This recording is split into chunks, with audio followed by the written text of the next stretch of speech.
Bismillahirrahmanirrahim. Assalamualaikum warahmatullahi wabarakatuh. Alhamdulillahirabbil alamin wa bihi nasta'inu ala umuri dunya waddin. Asyhadu an la ilaha illallah wahdahu la syarikalah wa asyhadu anna Muhammadan abduhu wa rasuluhu wa la nabiyya ba'dah. Allahumma shalli wa sallim ala nabiyyina Muhammadin wa alihi wa sahbihi wa sallim. Allahumma subhanaka la ilma lana illa ma 'allamtana wa 'allimna ma yanfa'una wa zidna ilman. Rabbana atina fid dunya hasanah wa fil akhirati hasanah wa qina adzabannar. Amin ya rabbal alamin.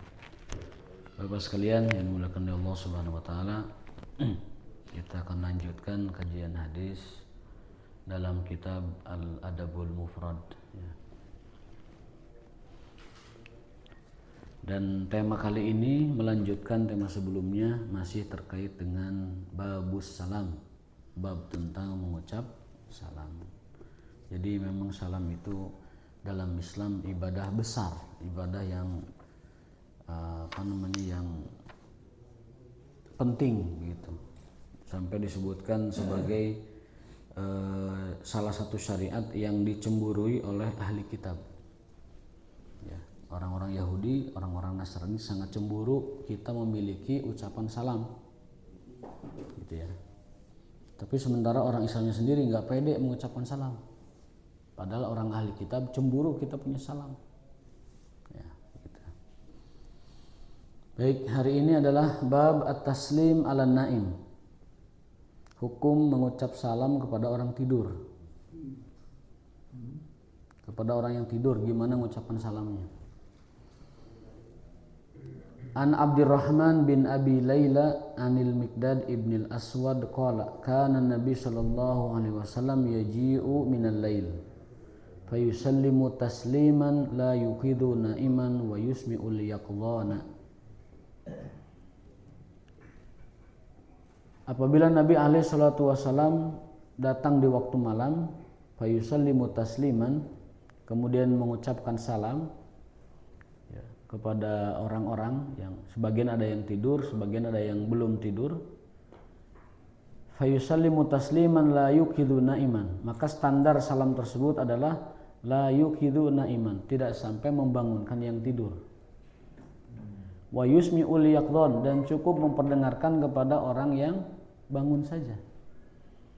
Ini dari hadis ini kita dapat kaidah ya, bahwa yang namanya mengeluarkan suara itu diukur dengan kebutuhan gitu.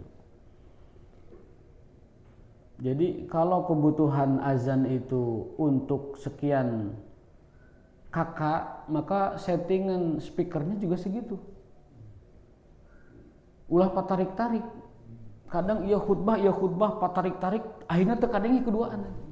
Ada kejadian sampai komplain, sampai polemik gitu di Kota Bandung. Antar DKM sampai dimediasi oleh penengah. Itu gara-gara itu. Jadi ini kalau lagi khutbah kenceng banget speakernya, ini juga kenceng banget. Akhirnya jamaah tidak mendengar yang mana dari dua itu gitu. Nah, maka ini kaidah bahwa Nabi saja alaihi salatu wasallam kalau mengucapkan salam tidak sampai bangunin orang tidur, tidak sampai mengganggu orang bangun. Artinya apa?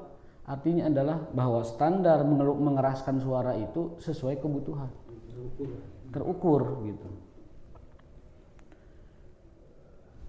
Ada juga komatnya kadang. Ketika kita khutbah Jumat, ada orang mungkin sudah selesai, komatnya tarik pisan. Jadi yang lagi khutbah keganggu sama yang komat. Di masjid sebelahnya itu, di masjid yang agak jauh tapi speakernya kenceng banget gitu. Oh, masjid sebelah udah komat gitu. Tapi kenceng. Padahal settingan komat itu kan hanya untuk orang yang ada di masjid. Iya. Komat itu kan diperuntukkan bagi orang yang ada di masjid. Hayang kadenge. Ya? Hayang kadenge. Ngomong. Tak. Pengen terdengar gitu. Ada lagi pernah kejadian jam 3 malam menyetel tilawah. Tarik, orang tahajud keganggu, orang tidur keganggu, non muslim juga keganggu. Di Arab sendiri nggak ada suara-suara gitu kecuali azan. Nah itu nggak boleh. Di Arab sendiri nggak ada. Jam 3 malam ngong suara tarik begitu, entah baca Quran, tilawah, entah itu pujian, entah itu tahrim, itu disesuaikan. Satu, jangan terlalu malam karena orang sedang istirahat. Yang kedua, jangan terlalu kencang karena yang dibutuhkan orang RT itu aja. Di masjid sebelah ada masjid lain, masjid sebelah ada masjid lain, cukup perdengarkan untuk satu RT. Suara aki-aki. Apalagi suaranya ngebrak-gebrak dan serak-serak itu kering gitu. Mending halus lagi suaranya. Nah, jadi sekali lagi kebutuhan menggunakan pengeras suara itu secukupnya. Bahkan baca Quran kalau di masjid itu standarnya adalah kalau kita lagi itikaf misalkan, itu jangan sampai orang tidur itu sampai bangun. Karena suara tilawah kita keganggu gitu. Dan orang cukup memperdengarkan kepada orang yang ada aja hidup yang lagi masih terjaga atau untuk diri kita sendiri. Kecuali memang waktunya. Misalkan lagi sholat, lagi kajian seperti ini, ada orang tidur. Nah, itu yang salah bukan yang ngaji, yang tidur itu yang salah. Iya. Gitu.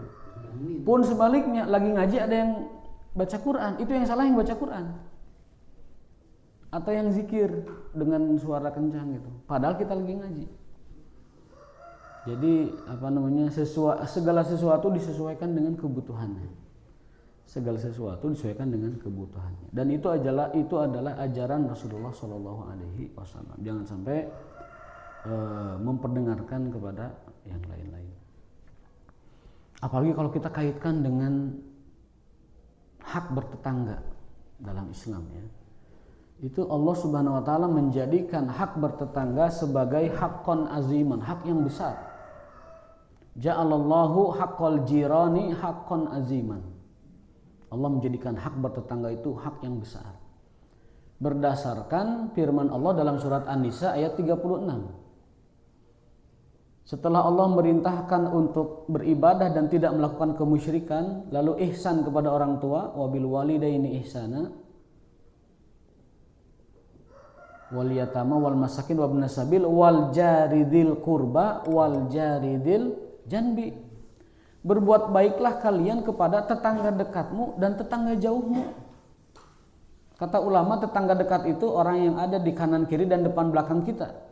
Dan orang tetangga jauh itu adalah 40 rumah di sekitar kita. Perlakukan mereka dengan ihsan. Perlakukan mereka dengan baik.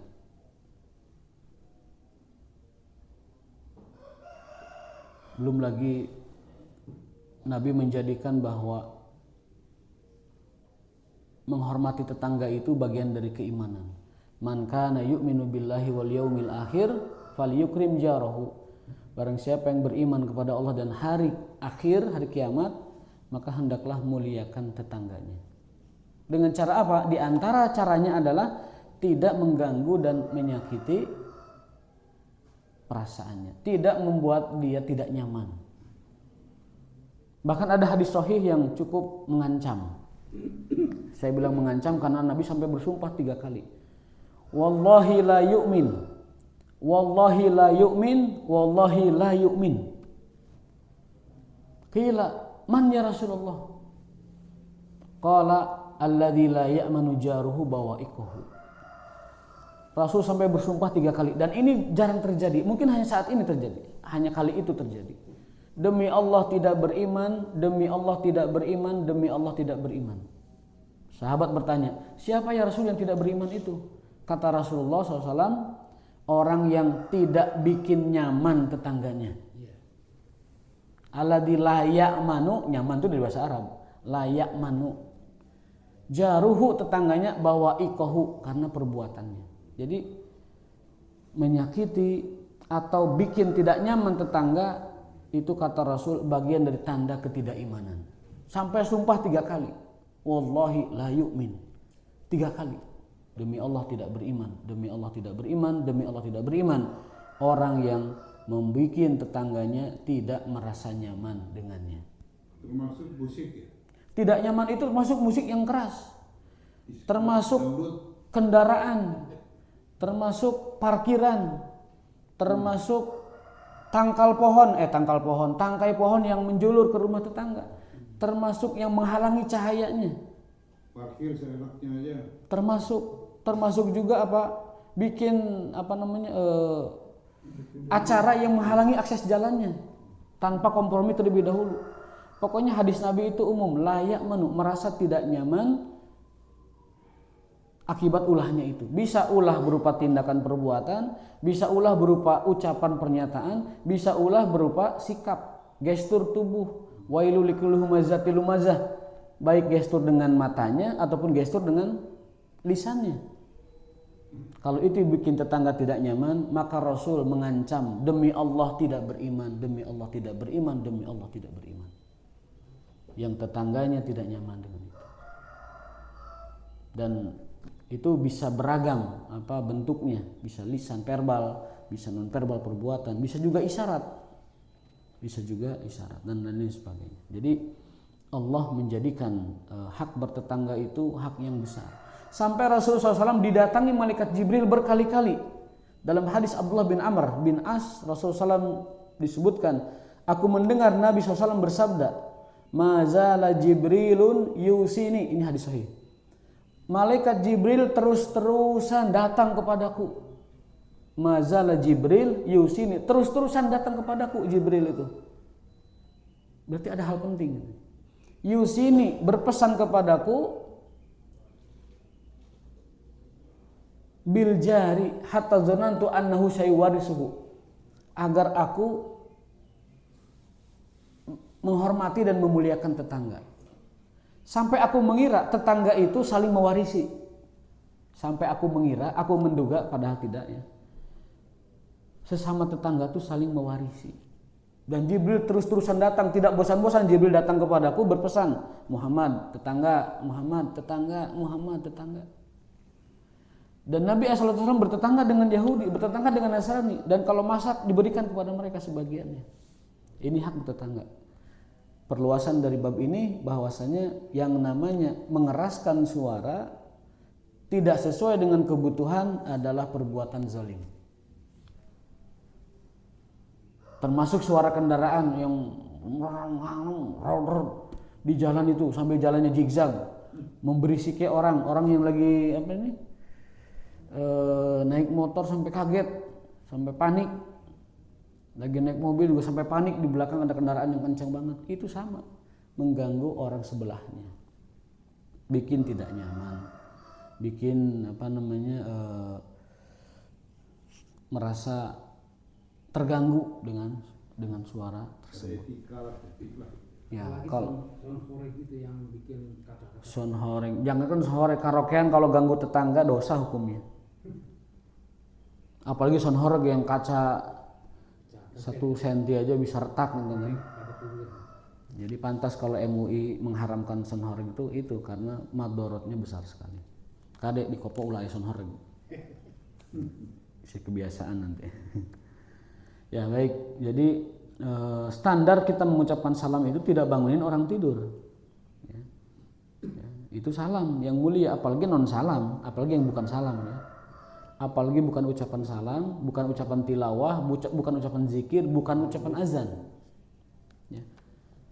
Tetapi kalau sudah standar, ada orang terganggu, nah yang salah tuh yang terganggu, berarti itu dia adalah fasik.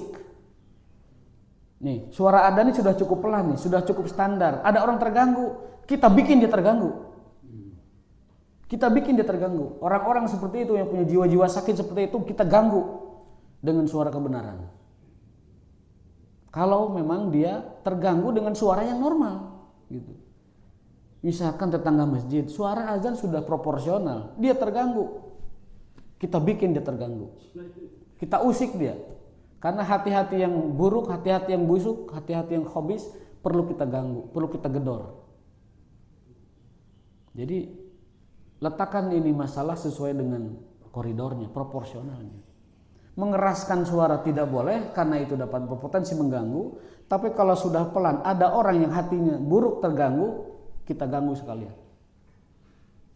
Kita usik itu mata batinnya yang tertutup oleh kedengkian dan kebencian. Kita gedor itu telinganya yang tersumbat oleh suara-suara kebatilan. Itu caranya kita berinteraksi. Kalau dengan suara musik kencang dia nggak keganggu, kalau azan yang pelan dia terganggu, itu kita gedor itu. kita gedor telinganya dengan suara azan. Tapi jangan juga ngong tarik itu enggak. Itu proporsional ya.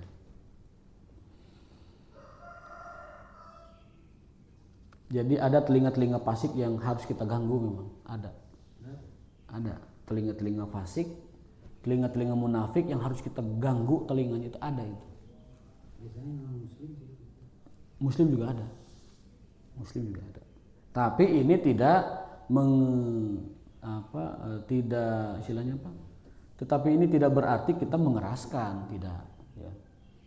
Kalau mengeraskan itu juga melanggar hadis Nabi SAW. Kalau mengeraskan tidak sesuai dengan kebutuhan.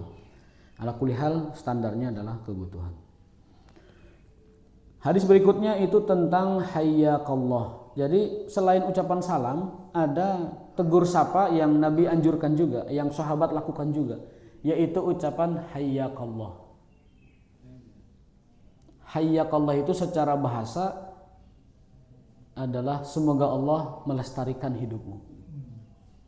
Hayyakallah dari kata hayya yahya hayatun. Hidup. Kalau ahya yuhyi itu menghidupkan. Ahya yuhyi ihya itu menghidupkan. Makanya ada hadis man ahya sunnati hina tarakahan nas falahu ajru mi'atu syahid. Barang siapa yang menghidupkan ahya sunnahku saat orang meninggalkannya, dia mendapatkan keutamaan pahala 40 syahid. Orang yang menghidupkan sunnah Rasulullah di saat manusia meninggalkannya.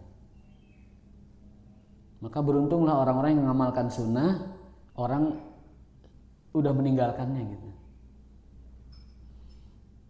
Dan banyak sunnah-sunnah yang besar, banyak sunnah-sunnah yang kecil juga banyak. Contoh sunnah kecil itu apa contohnya? Minas sunnati al-ihtifa, contoh kecil aja, paling sederhana. Di antara sunnah Nabi itu kadang Nabi berjalan dengan tidak beralas kaki, alias nyeker. Itu sunnah paling kecil itu. Nabi SAW kadang dalam berjalan kakinya itu tidak beralas kaki, ihtifa namanya, nyeker. Ya. Mungkin zaman sekarang karena keperluan pijit refleksi itu bisa mengamalkan sembari ngamalin sunnah lah. Dia itu sehat juga buat badan. Jadi contoh kecil, contoh yang agak menengah mungkin kalau yang dikaruniai jenggot dijaga jenggotnya. Tidak terlalu panjang juga nggak bagus. Tidak dikurut juga, ya proporsional aja sepantasnya. Dipelihara. Dan sunnah yang besarnya adalah menjaga ajaran-ajaran sunnah, salat sesuai sunnah, kemudian puasa sesuai sunnah, zakat sesuai sunnah, itu ibadah besarnya. Dan dari seluruh sunnah-sunnah itu yang paling besar sunnah itu adalah thalabul ilmi, menuntut ilmu. Ulama sepakat bahwa thalabul ilmi lebih afdal dari ibadah sunnah, apapun ibadah sunnahnya. Sekali lagi, talabul ilmi adalah ibadah besar yang lebih afdol dari seluruh ibadah sunnah apapun. Karena kalau ya, jawaban untuk hayakumullah itu apa tadi? Hayakumullah jawabannya hayakumullah lagi. Jadi kita punya ucapan sapa selain salam itu hayakallah. Kalau yuhyi itu menghidupkan, kalau hayya itu sama menghidupkan, cuman bentuknya fi'il madhi. Jadi untuk doa itu yang cocok. Jadi hayyakallah. Jawabannya hayyakallah.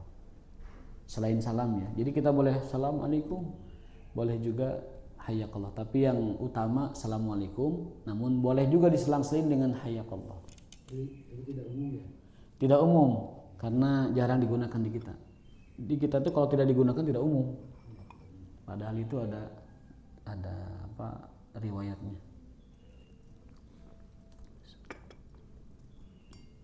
Jadi sesekali kita amalkan, ketemu orang itu hayyakallah.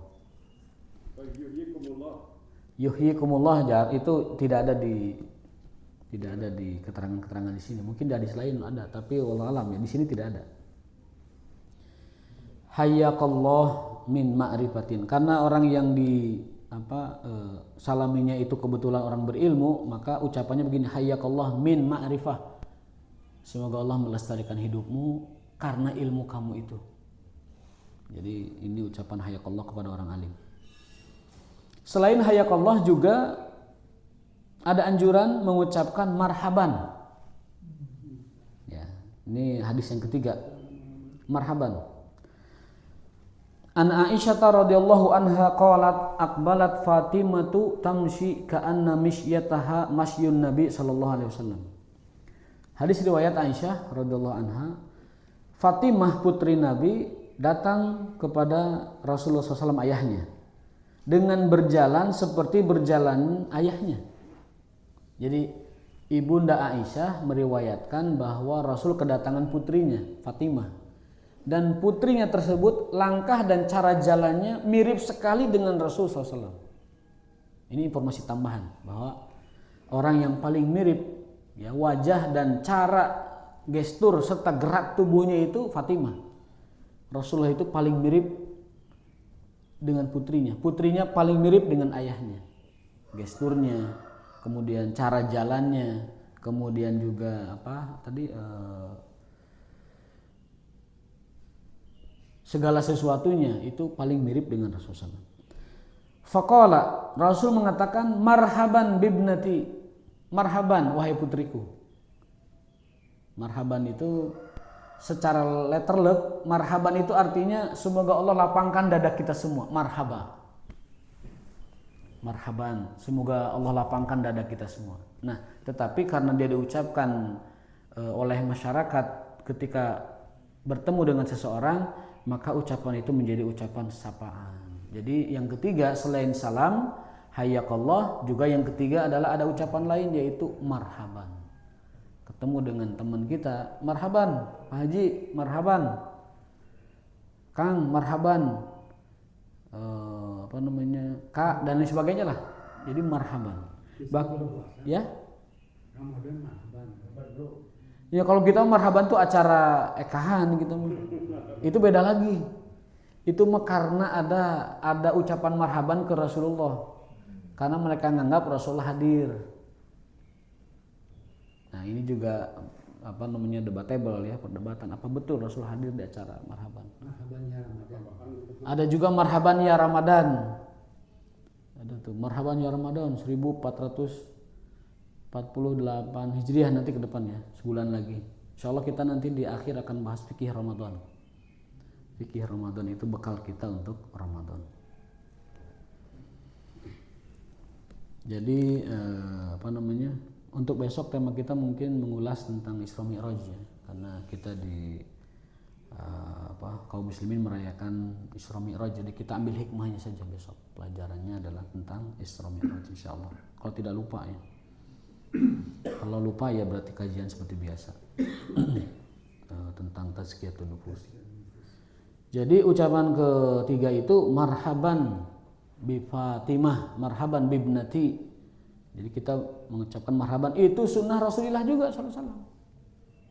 Tapi yang paling abdolnya salam. Kalau kita mengucap salam, itulah salam kita, assalamualaikum warahmatullahi wabarakatuh. Tapi kalau ucapan sapaan sederhana kita boleh menggunakan hayyakallah. Kalau ucapan untuk sederhana kepada orang yang kita dekat dan kita kasihi, kita boleh mengucapkan marhaban. Marhaban anakku, marhaban putriku, dan seterusnya. Summa ajlasaha, kemudian Nabi mendudukan Fatimah di samping yaminihi, kanannya. Au an shimalihi, kadang-kadang diletakkan di kirinya. Jadi Fatimah datang oleh Nabi itu dijemput ke gerbang, diraih tangannya, dikecup keningnya, kemudian dibawa, tangannya digenggam, lalu didudukan di kanan Rasul Shallallahu Alaihi Wasallam atau kirinya. Itu perlakuan ayah kepada anak putrinya. Putri Khadijah. Fatimah datang, dijemput ke gerbang, bayangkan coba. Kemudian digenggam tangannya, dikecup keningnya, dicium, kemudian dibawa ke dalam, tangannya sambil digenggam, didudukan di kanan atau di kiri. An yaminihi au an shimalihi. Nah, kita mah ke anak nggak begitu.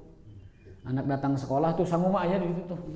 Itu ayah di Nukot sorangan gitu. Mun tiis keneh tadi tuh bebaskeun karena microwave itu. Mun panas keneh bebaskeun karena kulkas dan sebagainya. Sangu aya segala macam aya gitu.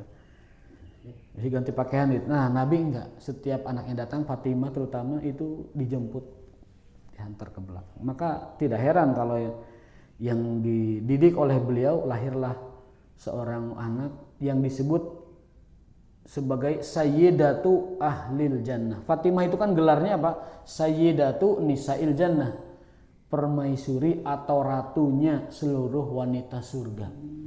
Fatimah itu putri Nabi SAW. Beliaulah ratu atau permaisurinya seluruh wanita surga. Wanita surga itu kan ada 4, Maryam, Khadijah, Fatimah, satunya lagi Asiyah. Asiyah Fir'aun itu ya, istri Fir'aun, karena solehah dan beriman. Dari 4 ini, Maryam, Asiyah, Fatimah, dan Khadijah itu ratunya itu Fatimah.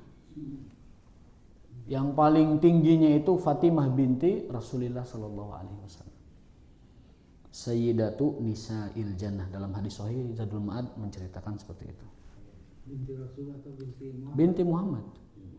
Binti Muhammad. Tetapi kita menyebutnya binti Rasulullah SAW adaban atau ta'adduban bi. Imam Syafi'i itu kalau menceritakan tentang sesuatu berkenaan dengan keluarga Nabi itu beliau tidak melepaskan dari binti ayahnya gitu. Contoh, ada hadis begini. Andaikan Fatimah putriku yang paling aku sayangi itu mencuri, aku sendiri yang akan menghukumnya. Lau anna Fatimah binti Muhammad saraqat laqata'tu yadaha. Andaikan Fatimah mencuri, aku sendiri yang akan memotong tangannya.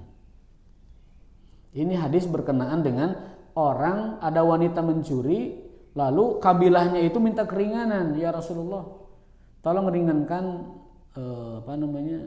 wanita ini karena dia adalah anggota kabilah kami. Tidak mempan, Rasul bergeming, tidak mau saya. Kalau sudah urusan nyampe ke ulil amri harus ditegakkan hukumnya. Kemudian kabilah ini minta bantuan, minta syafaat kepada orang terdekat Rasul. Mungkin apa istilahnya asprinya ya, ajudannya, orang dalam, yaitu Usamah bin Zaid, anak muda masih 17 tahun. Usamah, tolong bantu kami sampaikan ke Rasulullah agar meringankan hukuman anggota kami ini. Usamah karena beliau adalah orang paling dekat dengan Rasulullah SAW, bisa melobi Rasulullah SAW, datang menghadap, ya Rasulullah, sesungguhnya wanita Gomediah minta syafaat lewatku untuk engkau maafkan dia. Rasulullah SAW walaupun Usamah itu orang terdekat beliau, kalau bahasa orang nama itu langsung menggertak gitu. Atasfa fi haddi min hududillah. Hai Usamah, apakah kamu ingin memberi syafaat kepada orang yang melanggar hukum Allah, hududullah? Lalu Nabi mengucapkan kata yang tadi, andaikan Fatimah binti Muhammad mencuri, aku sendiri yang akan memotong tangan. Ini penegasan bahwa hukum harus ditegakkan seadil-adilnya, hukum harus ditegakkan sebenar-benarnya. Tidak tajam ke bawah, tumpul ke atas. Seperti di negeri Konoha. Konoha, biar nggak kena delik, Konoha. Nah, Imam Syafi'i, ini poinnya. Imam Syafi'i rahimahullah, kalau meriwayatkan hadis ini, itu tidak mengikuti seperti Rasul mengucapkannya. Lau anna Fatimah binti Muhammad. Tidak. Kenapa? Ta'adduban. Karena Imam Syafi'i merasa wajib menjaga adab, tidak boleh mengucapkan seperti ayahnya mengucapkan Fatimah binti Muhammad. Enggak tega. Gitu. Imam Syafi'i enggak tega mengucapkan nama Fatimah dikaitkan dengan tadi andaikan mencuri. Yang berhak ngomong gitu cuman bapaknya. Saya bukan siapa-siapa, saya tidak berhak mengucapkan. Itu ta'adduban namanya. Mengedepankan adab kepada Fatimah dan kepada bapaknya Rasulullah SAW. Jadi beliau tidak menyebutkan namanya. Beliau menyebutkan lau anna binta Rasulillah. Gitu. Andaikan putrinya, sesuai dengan hadis Nabi, andaikan putrinya mencuri, beliau sendiri akan menghukumnya. Tidak menyebut nama itu lagi sebagaimana bapaknya. Karena tewasa, tetega.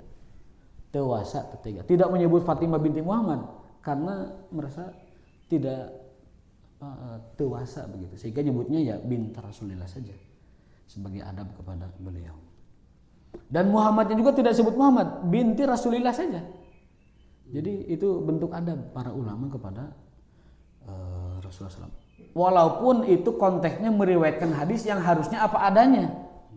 Tetapi ketika berkenaan dengan Fatimah dan Muhammad, Imam Syafi'i lebih memilih menyebutnya sebagai binti Rasulillah saja dalam riwayat. Adab. Nah, adab seperti itu teh ketangkepnya itu dengan fuad, dengan domir, tidak bisa dengan hanya ilmu saja. Kalau ilmu mungkin orang bisa apa adanya, tapi kalau dengan adab, dengan fuad, dengan domir itu dia tidak akan luas mengucapkan itu. Baik, jadi ucapan salam berikutnya adalah marhaban. Ya. Arti letterleknya semoga Allah meluaskan hati kita, tapi arti umumnya adalah selamat datang. Summa ajlasaha nyami dan seterusnya. Ini hadis riwayat Bukhari dan Muslim. Ya. Hadis lain masih terkait dengan marhaban itu an Ali radhiyallahu anhu qala ista'dzana Ammar ala Nabi SAW fa'arafa sautahu. Suatu hari Ammar bin Yasir itu minta izin kepada Nabi SAW. Nah ini juga adab nih. Dalam Al-Quran disebutkan di antara ciri-ciri orang beriman yang menjaga kekompakan mereka idza kanu ala amrin jami'in. Lihat ayatnya tuh di surat At-Taubah. Apabila orang-orang beriman itu sedang ada pada satu proyek, satu masyru', satu kegiatan, idza kanu ma'ahu ala amrin jam. Kalau orang-orang beriman ini sedang ada satu kegiatan dengan Rasulullah SAW, tidak keluar dari kegiatan itu hasta yasta'zinu, hingga minta izin. Ini ajaran Nabi SAW. Jadi kalau kita sedang ada dalam satu kegiatan, dalam satu proyek, dalam satu amal jama'i, lalu ada orang yang mungkin undur diri atau pamit atau pergi atau mungkin keluar dari program, itu adabnya berdasarkan Al-Quran itu disebutkan hatta yasta'zinu. Mereka para sahabat tidak akan keluar dari majelis itu kecuali izin dulu kepada Rasulullah. Jadi kalau kita sedang ada kegiatan bersama, amal jama'i bersama, proyek bersama, itu jangan sampai muntaber, mundur tanpa berita, nggak boleh itu. Melanggar adab Al-Quran. Kanu ma'ahu ala amrin jami'in. Kalau mereka dalam suatu urusan amrun jami', yaitu permasalahan bersama, proyek bersama, urusan bersama, itu tidak boleh itu main belenjang aja pergi tanpa bebeja, nggak boleh. Kasih tahu dulu, izin dulu ke majelis. Kalau di jamaah tabligh tetap angkat tangan, pakai kode. Kalau satu begini berarti buang air kecil. Ya. Kalau dua buang air besar. Kalau dia begini berarti dia nggak balik lagi. Ya. Itu majelis formal ya. Ada majelis yang bukan formal. Seperti lagi bebersih. Jangan langsung main belenjang saja. Atau lagi mohon maaf panitia kurban, langsung jangan belenjang aja. Atau panitia zakat, belenjang aja pergi, nggak boleh. Atau mundur atau keberatan, itu tidak boleh. Harus izin dulu ke majelis. Itu adab yang Allah tetapkan di dalam Al-Quran.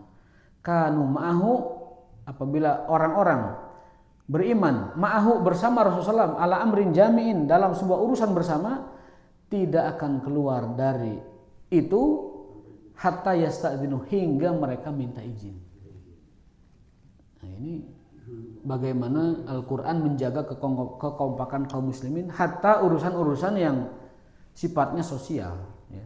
Dulu di perang Khandaq, orang lagi gali parit, ada orang izin kan, namanya tidak disebutkan, tetapi izinnya itu untuk urusan sederhana, bahkan urusan sederhana. Ya Rasulullah, maaf saya izin dulu. Kenapa? Saya baru menikah 3 hari lalu, pengantin baru. Waduh, pengantin baru kan lagi ininya, lagi geget-gegetnya, lagi semangat-semangatnya, lagi ngegas. Oh ya silakan, diizinkan. Itu yang kisahnya nanti lanjutannya adalah si pemuda itu melihat istrinya itu nongkrong di depan rumah. mau ditempeleng. Ternyata kata istrinya jangan marah-marah, kamu lihat ke dalam. Pas di dalam ada seekor ular lagi berbaring di atas kasurnya. Ternyata itu ular adalah ular jin. Ular jin yang nyamar jadi ular gitu, padahal itu jin. Lalu ular itu dibunuh oleh sahabat tersebut, tapi kemudian sahabat itu juga meninggal dunia. Diceritakan peristiwa itu kepada Nabi SAW. Kata Nabi SAW itu adalah ular jin. Jadi kalau membunuh ular itu harus sampai mati, benar-benar mati, jangan sampai tidak mati. Kalau tidak dia bisa menyerang balik, ya, apalagi ular jin dan bisa membahayakan kita. Dan membunuh ular itu baca doa dulu, minimal bismillah, supaya dia tidak balas dendam ke kita. Barangkali itu ular jin. Jadi baca bismillah dulu. Nah, itu ada dalam kitab Aqidatul Mu'min karya Imam Al-Jazairi. Itu disebutkan riwayatnya bahwa ada sahabat ketika gali parit minta izin, ya Rasul saya izin dulu. Nah, itu ada begitu. Apapun proyeknya minta izin ke ke pimpinan majelis, pimpinan apalah ya. Pimpinan proyek, pimpinan lain sebagainya. Cara izinnya gimana? Cara izinnya minta izin aja. Pak, saya pulang dulu, izin. Ganggu lagi acara majelis. Ya izin aja, nggak apa-apa. Izin. Ya sta'dzinu, minta izin. Kalau lagi bebersih kan nggak mengganggu bebersih. Pak, saya izin dulu ya pulang. Atau lagi yang saya maksud bukan majelis ini aja, majelis yang lain, acara-acara lain yang bersama gitu. Makanya ayatnya itu amrin jami'in. Kanu ma'ahu ala idza kanu ma'ahu ala amrin jamin, apabila mereka dalam suatu urusan bersama, itu kan bukan majelis itu. Urusan bersama apa aja? Itu tidak keluar dari kumpulan hatta yasta'dinu, kecuali izin terlebih dahulu agar diketahui gitu. Jadi jangan melengos mandiri begitu, melengos begini. Melenyeng aja gitu ya. Ini aja.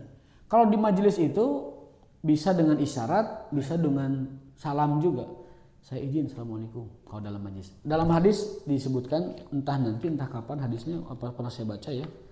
Kalau orang izin dari majelis dengan cara baik, dia mendapatkan pahala majelis itu meskipun tidak ikut sampai akhir.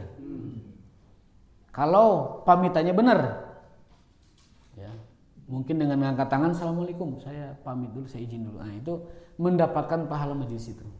Tapi kalau lewas belenyang, itu temenang itu. Lewas belenyang gitu. Etika di kita kadang-kadang etika tidak dijaga. Kadang-kadang di kita etika tidak, belenyang aja. Majelis lagi ada, belenyang aja. Nah, ini adalah etika yang patut dijaga karena keberkahan ilmu ada di situ.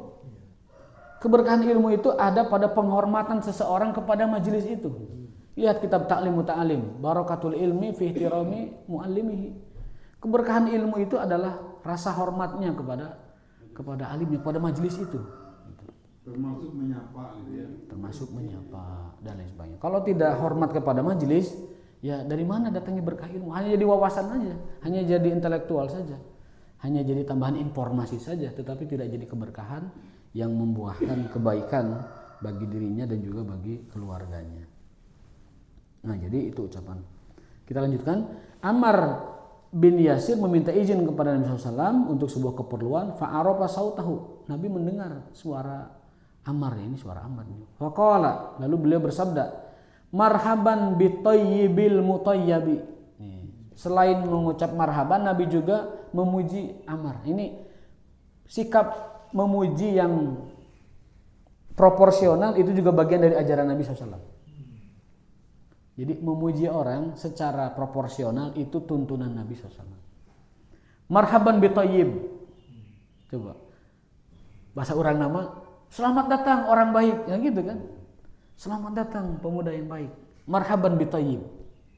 Marhaban bisoleh, selamat datang orang soleh. Marhaban bil mukarram, selamat datang orang mulia. Jadi ucapan-ucapan pujian-pujian yang menyenangkan hati itu adalah ajaran Nabi SAW. Bahkan dalam sebuah hadis, afdalul ibadah idkhalus surur fi qalbi akhikal muslim. Ibadah yang paling afdal adalah menyelipkan kebahagiaan pada hati seorang mukmin, saudaramu. Afdalul ibadah, tentunya afdal ibadah itu setelah ibadah-ibadah yang utama ya, setelah sholat. Afdalul ibadah, ibadah yang paling afdal adalah idkhalu, memasukkan, dukhul, surur, kebahagiaan, fi qalbi, di hati akhika, saudaramu al-muslim, yang muslim. Jadi menyelipkan kebahagiaan pada saudara kita yang muslim, itu ibadah yang paling afdal, yang paling disukai, ahabul ibadah, paling disukai oleh Rasulullah. Contohnya sangat sederhana, cukup dengan senyum saja itu hati teman kita sudah bahagia itu. Somea, ya. Menyapa, somea, senyum saja, nyapa, senyum, assalamualaikum. Meskipun mungkin sepintas, sederhana, sepele, tapi itu menyelipkan kebahagiaan pada daripada baut. Ya. Memenuhi undangannya bagian dari itu. Iya, tabasumu ka fi wajhi akhika sedekah. Sedekah. Kalau bahasa Indonesia boleh nggak? Contohnya? Ya, salam, selamat siang kayak apa gitu. Kalau niatnya salam, assalamualaikum. Kalau niatnya sapaan, boleh. Kalau niatnya sapa, boleh. Sapaan itu selamat sore, selamat siang, selamat pagi, wilujeng wayah kieu, itu sama juga. Itu sapaan. Tapi kalau niatnya salam, ya harus salam. Karena salam itu doa kan. Assalamualaikum warahmatullahi wabarakatuh. Jadi kalau salam itu usahakan yang sempurna, ya, standar salamnya kita assalamualaikum warahmatullahi wabarakatuh. Kalau itu sapaan, kita boleh mengucapkan hayyakallah, boleh mengucapkan marhaban, yang kalau diterjemahkan ya selamat sore, selamat pagi gitu. Wilujeng enjing boleh. Sampurasun, rampes, itu sapaan gitu.